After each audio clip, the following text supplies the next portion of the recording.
Hi, it's Stacy at Wayside Garage. I have Hyro here, and we have a 2005 Honda Accord Hybrid that came in for some maintenance along with some suspension work. Hyro, what do you have here? Here I got links? some sway bar links, stabilizers links, same difference, just different name. So these could be overlooked a lot just because not a lot of people pay attention to them. So what they do is while turning, they'll stabilize the car. So meaning you won't feel as much body roll as you would taking a turn fast. When these go out, sometimes they'll make like an axle sounding noise. Like turning, you'll start hearing a clunk. Clicking like, yeah, or like clunk? a clunk, Okay. click.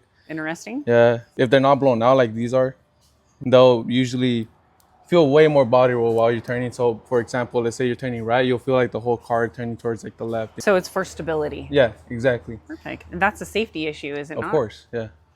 And how often should you have these looked at? This is where they get tricky. Usually they last for a really long time, probably more than the struts themselves. But you tell by cracking. They'll start by cracking. Once they start cracking, you should start paying attention to it. Okay.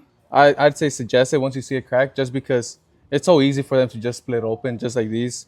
These have the problem on both left sides instead of the right side. So when I was driving it, you'll feel it tilt more towards the left whenever I would take it on a test drive. Interesting. Right. And this is something that when people bring their vehicle in for their oil and filter services, right, we do an inspection, and we actually do a digital vehicle inspection. So that way you get pictures and or videos. Right. And here at Wayside Garage, we have technicians like Hyro that are going to look at these things for you every 6 months or every 5,000 miles, whichever comes first, and make sure that you are able to catch this before it becomes a problem and before it becomes unsafe. Right. So give us a call at 831-899-2425 or schedule your reservation at www.waysidegarage.com, and we will get you in, get you checked out, make sure that you're safe on the road. Also, don't forget to like and subscribe to our channel for more tech tips.